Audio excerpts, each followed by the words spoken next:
বিদেশ শুধু টাকা আর টাকা। এত সহজ না টাকা কামানো, ঠিক আছে? টাকা এত সহজ না।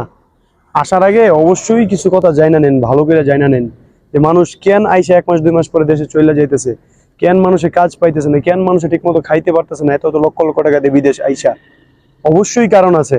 যখন বিদেশ আসবেন অবশ্যই আপনাকে কাজ জেনে আসতে হবে। আপনি আবার যেই দেশেই যান অবশ্যই আপনাকে কিছু কাজ শিখে রাখতে হবে, শিখে আসতে হবে। তাহলে আপনাকে দেশে আসার পর বসে থাকতে হবে না, কোনো কাজের জন্য সমস্যা করতে হবে না। 2 টাকা কম হোক বেশি হোক কামাইতে পারবেন। কিন্তু যদি কাজ না জেনে আসেন তো আপনাকে এমন প্রবলেমের সম্মুখীন হতে হবে। কাজ নাই, টাকা নাই, কাজ করে টাকা পাইতেছি না। আর একটা কাজ জানা লোকের যে কতটুকু দাম, কতটুকু মূল্য, এটা যারা কাজ জানে বা যারা কাজ করতেছে ওরা জানে। কাজ না জানলে কেউ মূল্য দেয় না। এখানে কেউ কোনো চেহারা দিয়া কোনো চলে না। এখানে আপনি কাজ করবেন, বেশি কাজ করবেন, আপনি ভালো। কাজ জানা আছে আপনার দাম আছে, কাজ জানা না আপনার দাম নাই।